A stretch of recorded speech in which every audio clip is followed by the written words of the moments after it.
রমজান মাস সামনে রেখে নিত্যপণ্য আমদানির তোড়জোড় চলছে।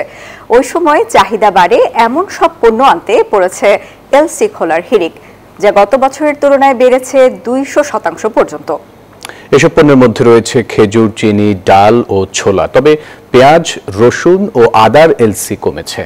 রমজানে পণ্যের সরবরাহ ও দাম স্বাভাবিক রাখতে মাস জুড়ে তৎপর থাকার পরিকল্পনা করেছে সরকার। ফেব্রুয়ারিতে শুরু পবিত্র রমজান মাস।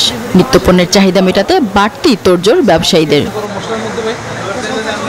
পড়েছে এলসি খোলার হিড়িক। গত সেপ্টেম্বর ও অক্টোবর মাসে 9 পণ্যের মোট 10,87,000 টনের বেশি এলসি খোলা হয়েছে, যা আগের বছরের একই সময়ের তুলনায় 1,56,000 টন বেশি।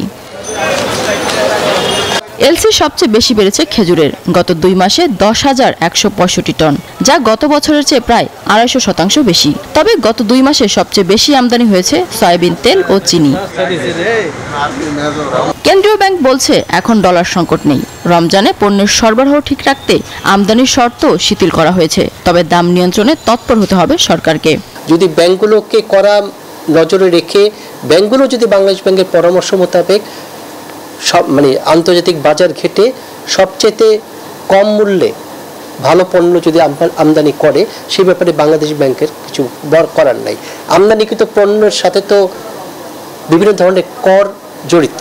করের ইস্যুটা এনবিআরের ইস্যু, এবং সেটা যখন বাজারে যাবে খোঁচায়, তখন আইন শৃঙ্খলা বাহিনী বা আমাদের যে ক্যাব আছে তারা বিষয়গুলো মনিটর করে থাকে।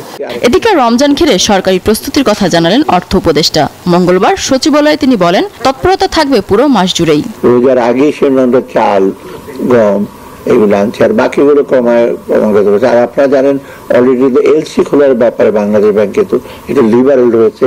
আমার কাছে অর্থ যেটা গতবার যেটা আমরা ডিসিশন নিয়েছিলাম, এইবার এটা কন্টিনিউ করবে, যাতে করে দামটা সহনীয় হয় রোজার সময়।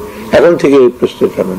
রমজান পণ্যের 90 দিন বাকিতে আমদানি করতে পারবেন ব্যবসায়ীরা। এবার পণ্য দেশে এনে খালাসের পর এই অর্থ সমন্বয় করার সুযোগ রেখেছে কেন্দ্রীয় ব্যাংক।